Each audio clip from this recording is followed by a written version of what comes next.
నమస్తే, నేను సునీత. టీ న్యూస్కి స్వాగతం. బులెటిన్ల ముందుగా హెడ్లైన్స్ చూద్దాం. ఎయిర్పోర్టు మెట్రో రూట్ మార్పు, కిలోమీటర్కు అదనంగా 50 కోట్ల భారం పెరిగే ఛాన్స్. బంగారు పళ్లెంలో ఆర్థిక వనరులు అప్పగించాం, కాంగ్రెస్ ప్రభుత్వం జాగ్రత్తగా వినియోగించుకోవాలన్న వినోద్ కుమార్. రాష్ట్రంలో పలువురు ఐఏఎస్ అధికారుల బదిలీలు, మరికొందరికి అదనపు బాధ్యతలు అప్పగించిన సర్కార్.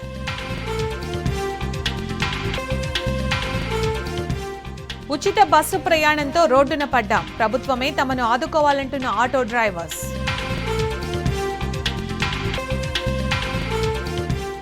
భద్రతా వైఫల్యంపై అట్టుడికిన పార్లమెంటు, ఉభయ సభల నుంచి 15 మంది విపక్ష ఎంపీలు సస్పెన్షన్.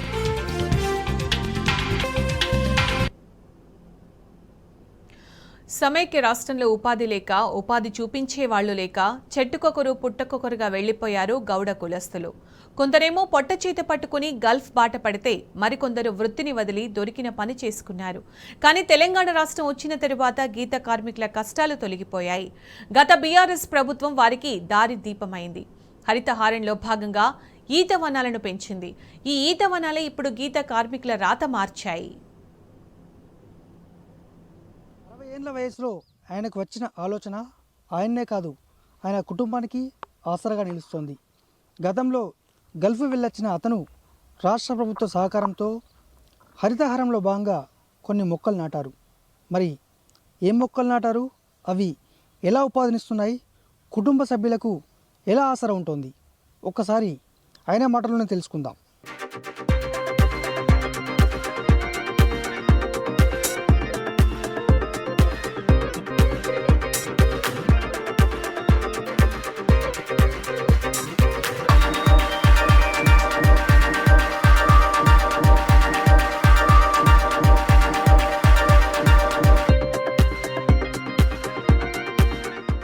తెలంగాణ తొలి ముఖ్యమంత్రి కేసీఆర్ ప్రతిష్టాత్మకంగా చేపట్టిన హరితహారంలో భాగంగా ఈత వనాలు కూడా పెద్ద సంఖ్యలో అభివృద్ధి చెందాయి.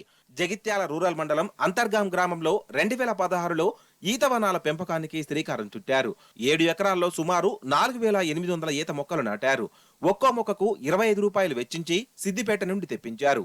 ఒక్కో మొక్కకు అప్పటి బీఆర్ఎస్ ప్రభుత్వం 7 రూపాయల సబ్సిడీ ఇచ్చింది. హరితహారంలో భాగంగా అప్పటి మంత్రులు, నాటి నిజామాబాద్ ఎంపీ కవిత ఇక్కడ ఈత మొక్కలను నాటారు. నీటి వసతి కోసం ఈజీఎస్ నిధుల నుంచి 6 లక్షలు, ఎమ్మెల్సీ నిధుల నుంచి 3 లక్షలు, గౌడ సంఘం నుంచి మరో 1 లక్ష కలిపి నీటి బావి తవ్వారు. మొక్కలకు డ్రిప్ సిస్టమ్ అమర్చడానికి అప్పటి బీఆర్ఎస్ ప్రభుత్వం సబ్సిడీపై 1,20,000 రూపాయల సాయం అందించింది.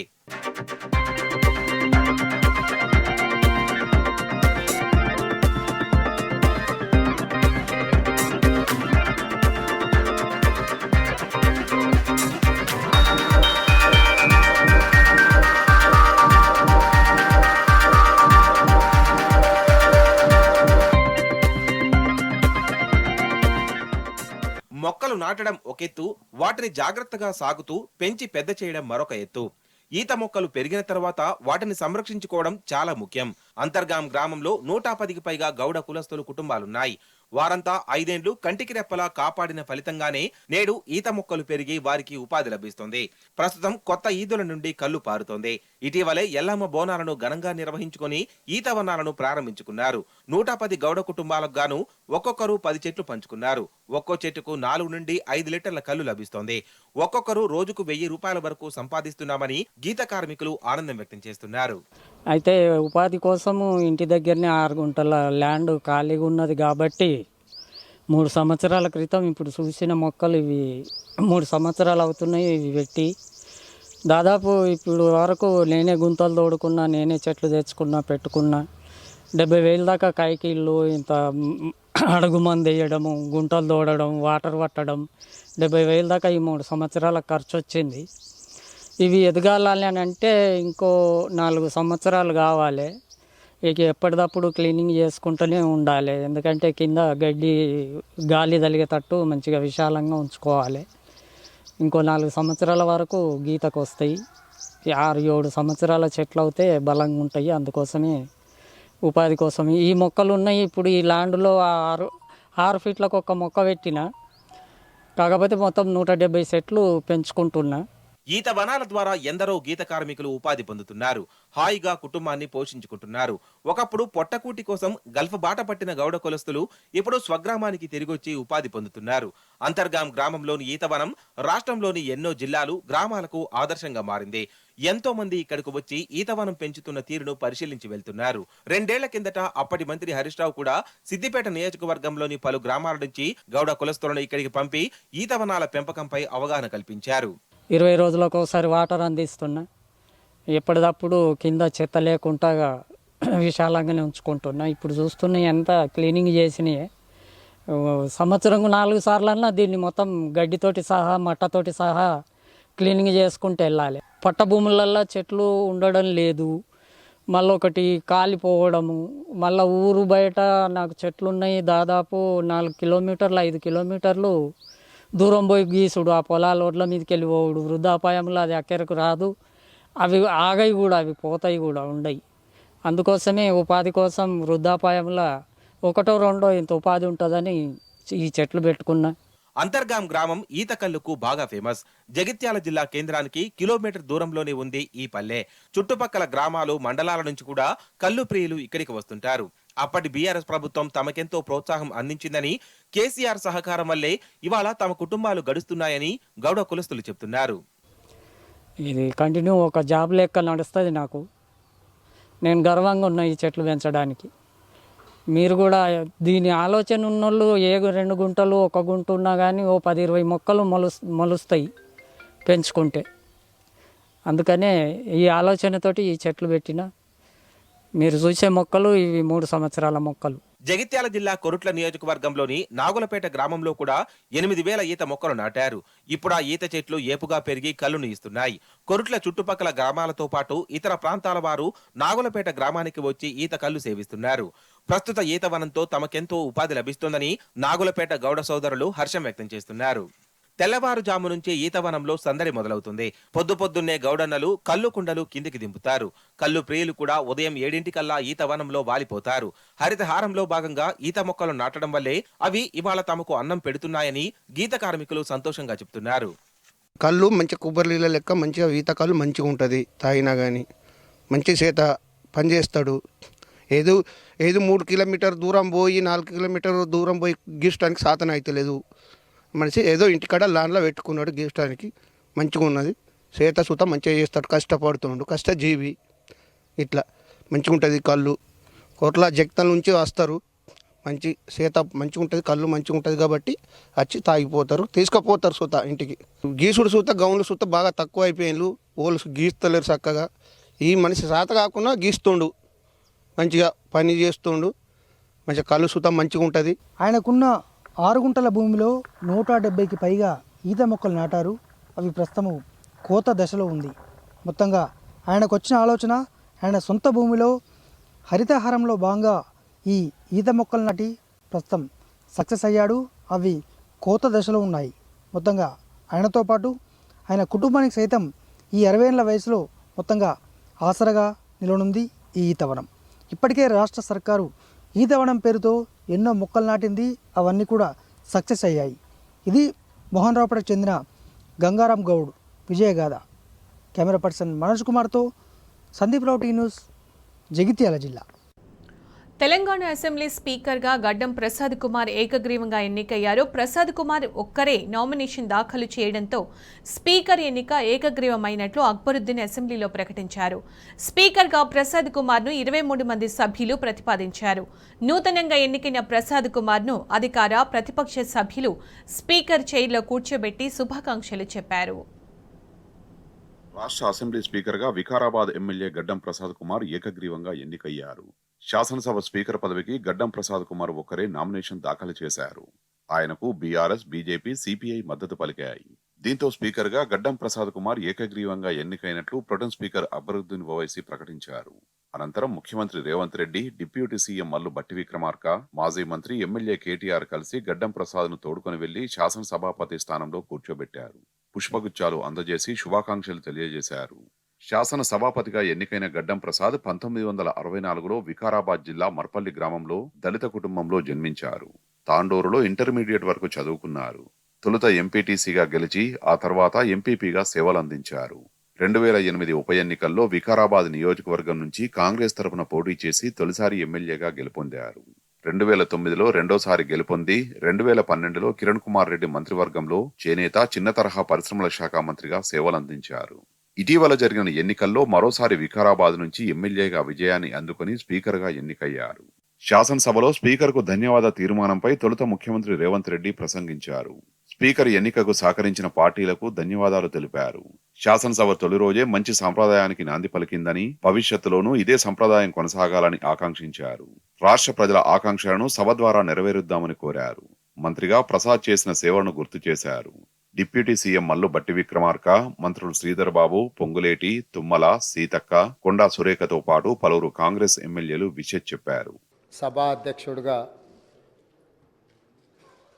గడ్డం ప్రసాద్ కుమార్ గారిని ఈ శాసనసభలో కాంగ్రెస్ పార్టీ, భారత రాష్ట్ర సమితి, అదేవిధంగా సిపిఐ, ఎంఐఎం పార్టీలు ప్రత్యక్షంగా మద్దతు పలికి ఏకగ్రీవంగా ఎన్నిక కావడానికి భారతీయ జనతా పార్టీని కూడా సంప్రదించడం జరిగింది. వారు కూడా పరోక్షంగా ఈ ఎన్నిక ఏకగ్రీవం కావడానికి సహకరించారు. స్పీకర్కు ధన్యవాద తీర్మానంపై బీఆర్ఎస్ నుంచి తొలుత మాజీ మంత్రి కేటీఆర్ ప్రసంగించారు. స్పీకర్ ఎన్నికకు మద్దతు ఇవ్వాలని మంత్రి శ్రీధర్ బాబు కోరగానే బీఆర్ఎస్ అధినేత కేసీఆర్ అందుకు సంపూర్ణ మద్దతు ఇవ్వాలని తమను ఆదేశించారని తెలిపారు. స్పీకర్తో తనకున్న అనుబంధాన్ని గుర్తు చేసుకున్నారు. స్పీకర్గా ఎన్నికైన ప్రసాద్ కుమార్ కు శుభాకాంక్షలు తెలిపారు. మాజీ స్పీకర్లు మధుసూదనాచారి, పోచారం శ్రీనివాసరెడ్డి తరహాలోనే సభా హక్కుల్ని కాపాడాలని కోరారు. సామాన్య ప్రజల సమస్యలు చర్చకు వచ్చేలా చూడాలని, ముఖ్యంగా ప్రజల తరపున మాట్లాడే నాయకులకు అధిక సమయం ఇవ్వాలని విజ్ఞప్తి చేశారు. అధ్యక్ష, ముందుగా శాసనసభ అధిపతిగా ఎన్నికైన మీకు హృదయపూర్వకంగా మా పార్టీ పక్షాన, మా అందరి పక్షాన కూడా హృదయపూర్వకంగా మీకు అభినందనలు తెలియజేస్తూ, మా పార్టీ అధ్యక్షులు పెద్దలు శ్రీ కేసీఆర్ గారు, వారు దురదృష్టవశాత్తు వారికి కొంత గాయమయ్యి హాస్పిటల్లో ఉన్నప్పటికీ ఎప్పుడైతే ఈ ప్రతిపాదన శ్రీధర్ బాబు గారి ద్వారా మరి వారికి వచ్చిందో వెంటనే ఒక క్షణం కూడా సంకోచించకుండా, రెండో ఆలోచన లేకుండా తప్పకుండా సహకరించవలసిందే అని చెప్పి ఏకగ్రీవంగా ఎన్నిక కావడానికి వారు మాకు ఆదేశాలు ఇవ్వడం జరిగింది. గౌరవనీయులు తెలంగాణ రాష్ట్రం ఏర్పడ్డ తర్వాత పెద్దలు శ్రీకొండ మధుసూదనాచారి గారు, తర్వాత శ్రీ పోచారం శ్రీనివాసరెడ్డి గారు, తదనంతరం మీరు, మరి వారు ఇద్దరు కూడా నెలకొల్పిన సాంప్రదాయాలు, కాపాడిన విలువలు, వాటన్నిటిని మీరు కూడా పరిరక్షిస్తారని మనస్ఫూర్తిగా ఆకాంక్షిస్తూ, మీ ఉన్నతికి మనస్ఫూర్తిగా అభినందనలు తెలియజేస్తూ, తనను ఏకగ్రీవంగా ఎన్నుకున్న అధికార ప్రతిపక్ష నేతలకు అసెంబ్లీ స్పీకర్ గడ్డం ప్రసాద్ కుమార్ ధన్యవాదాలు తెలిపారు. ప్రజలే కేంద్రంగా జరిగే చర్చల్లో పాల్గొని ఉన్నతమైన సూచనలు, సలహాలు ఎమ్మెల్యేలు ఇవ్వాలని ఆయన ఆకాంక్షించారు. సభాపతి పదవి అత్యంత సంక్లిష్టమైనదని అన్నారు. సభ్యులను కార్యోన్ముఖులను చేయడమే కాక అటు సమాజానికి, సభకు వారధిగా వ్యవహరించాల్సిన బాధ్యతను నెరవేరుస్తానని స్పీకర్ హామీ ఇచ్చారు. పార్టీల పట్ల నిష్పక్షపాతంగా వ్యవహరిస్తానని స్పష్టం చేశారు. గౌరవ ముఖ్యమంత్రి శ్రీ యనుమల రేవంత్ రెడ్డి గారు, గౌరవ ఉప ముఖ్యమంత్రి గారు, మంత్రివర్గ సభ్యులు, ప్రధాన ప్రతిపక్ష పార్టీ సభ్యులు మరియు ఇతర పార్టీల సభ్యులందరికీ నన్ను 3వ శాసనసభకు సభాపతిగా ఏకగ్రీవంగా ఎన్నుకున్నందుకు ముందుగా మనస్ఫూర్తిగా ధన్యవాదాలు తెలుపుతున్నాను. నాపై విశ్వాసం ఉంచి నన్ను ఈ పదవికి ఎంపిక చేసినందుకు గౌరవ ముఖ్యమంత్రి గారికి నా యొక్క కృతజ్ఞతలు తెలియజేస్తున్నాను. ప్రజాస్వామ్య దేవాలయంగా పరిగణించబడే ఈ శాసనసభలో ప్రజాస్వామ్య స్ఫూర్తి పెంపొందించే విధంగా, ప్రజా సమస్యల పరిష్కారం దిశగా, ప్రజల ఆశలు ఆకాంక్షలు నెరవేరేలా చర్చలు జరుగుతాయని ఆశిస్తున్నాను. అటు తెలంగాణ అసెంబ్లీ స్పీకర్గా పదవి బాధ్యతలు స్వీకరించిన గడ్డం ప్రసాద్ కుమార్ను అభినందించారు శాసనమండలి చైర్మన్ గుత్తా సుఖేందర్ రెడ్డి. అసెంబ్లీలోని స్పీకర్ ఛాంబర్లో ఆయనను కలిసి శాల్వా కప్పి పుష్పగుచ్చం అందించి శుభాకాంక్షలు తెలిపారు. బీఆర్ఎస్ అధినేత కేసీఆర్ కు భద్రత కుదించారు. మాజీ సీఎం కావడంతో మరోసారి కేసీఆర్ భద్రతపై ఇంటెలిజెన్స్ పునరాలోచించాలనే డిమాండ్ వినిపిస్తోంది. మరోవైపు సాధారణ ఎమ్మెల్యేలకు కల్పించిన భద్రతనే కేటీఆర్, హరీష్ రావులకు కూడా కేటాయించారు. మాజీ ప్రజా ప్రతినిధులు, మంత్రులకు ప్రాణహాని లేదని అంచనాకు వచ్చి పూర్తి భద్రతను తొలగించారు. బీఆర్ఎస్ అధినేత కేసీఆర్ కు భద్రత కుదిస్తున్నట్టు రాష్ట్ర పోలీసు శాఖ తెలిపింది. సాధారణంగా ఎమ్మెల్యేలకు కేటాయించే భద్రతనే కేటీఆర్, హరీష్ రావు సహా గెలిచిన మాజీ మంత్రులకు ఇచ్చినట్టు తెలిసింది. మాజీ సీఎం, కేబినెట్ ర్యాంకు కలిగిన ప్రతిపక్ష నేతగా కేసీఆర్ కు ప్రస్తుతం వై కేటగిరీ భద్రతను కేటాయించినట్టు సమాచారం. థ్రెట్ పర్సెప్షన్ రేటుకు అనుగుణంగా ఈ నిర్ణయం తీసుకున్నట్టు తెలుస్తున్నది. ఎమ్మెల్యేలుగా ఎన్నికైన మాజీ మంత్రులకు కూడా 2+2 భద్రతను కొనసాగిస్తారు. బీఆర్ఎస్, కాంగ్రెస్, బీజేపీ నుంచి ఓడిపోయిన ఎమ్మెల్యేలందరికీ భద్రతను పూర్తిగా తీసివేశారు. ఇటీవల ప్రజాప్రతినిధుల భద్రతపై ఇంటెలిజెన్స్ శాఖ సమీక్ష నిర్వహించి మాజీ ప్రజాప్రతినిధులు, మంత్రులకు ప్రాణహాని, ఇతరుల నుంచి ముప్పుగాని లేదని అంచనాకు వచ్చి వారి భద్రత తొలగించింది. ఇంటెలిజెన్స్ సెక్యూరిటీ వింగ్ నుంచి గన్మెన్లను రీకాల్ చేశారు. బీఆర్ఎస్ అధినేత కేసీఆర్ కు వై కేటగిరీ భద్రత ఇచ్చినట్టు తెలిసింది. ఆయన వెంట నిత్యం 4 భద్రతా సిబ్బంది, ఎస్కాట్, పైలట్ వాహనాలు ఉంటాయి. 10 ఏళ్లు సీఎంగా చేసిన వ్యక్తికి నోన్ సోర్స్ నుంచి లేదా అన్నోన్ సోర్స్ నుంచి ప్రమాదం పొంచి ఉండొచ్చు. అయితే కేసీఆర్ భద్రతపై అనుమానాలు వ్యక్తమవుతున్నాయి. కేసీఆర్ ఇంటి ముందు ఓ సెంట్రీతో పాటు మరో 2 భద్రతగా ఉంచే అవకాశం ఉంది. మావోయిస్టులు గత ప్రభుత్వానికి వ్యతిరేకంగా నేటికి పోస్టర్లు విడుదల చేస్తున్నా భద్రతను తగ్గించడం అనుమానాలను రేకెత్తిస్తున్నది. ప్రస్తుతం కేసీఆర్ తుంటి సర్జరీతో యశోద దవాఖానాలో చికిత్స పొందుతున్నారు. ఆరోగ్యం మెరుగైన వెంటనే ఎర్రవల్లిలోని తన నివాసానికి వెళ్లనున్నారు. ఆయన భద్రతపై ఇంటెలిజెన్స్ విభాగం మరోసారి పునరాలోచించాలనే డిమాండ్ వినిపిస్తున్నది. ఇక ఐటీ శాఖ మంత్రిగా ఉన్నప్పుడు ప్రపంచ దృష్టిని ఆకర్షించిన కేటీఆర్ కు సైతం సాధారణ ఎమ్మెల్యేకు ఇచ్చిన భద్రతనే కేటాయించారు. హరీష్ రావుకు కూడా 2+2 భద్రత ఇచ్చారు. ఓ సెలబ్రిటీగా, బీఆర్ఎస్ వర్కింగ్ ప్రెసిడెంట్ గా కేటీఆర్ కు ఎమ్మెల్యేలతో సమానంగా భద్రత ఇవ్వడంపై పార్టీ శ్రేణుల్లో అసహనం వ్యక్తమవుతున్నది. మాజీ మంత్రులు, మాజీ ఎమ్మెల్యేల గన్మెన్లను వాపసు తీసుకోవాలని జిల్లాల యంత్రాంగానికి అడిషనల్ డీజీ నుంచి ఆదేశాలు వెళ్లాయి. బీఆర్ఎస్ మాజీ మంత్రులు ప్రస్తుత ఎమ్మెల్యేల భద్రతపై ఐఎస్డబ్ల్యూ మరోసారి సమీక్షించనున్నట్టు తెలిసింది. ప్రమాద ముప్పును అంచనా వేసి భద్రత పెంచాలా లేదా అనేది నిర్ణయించనున్నారు. ఇవి బులెటిన్ విశేషాలు. నమస్తే.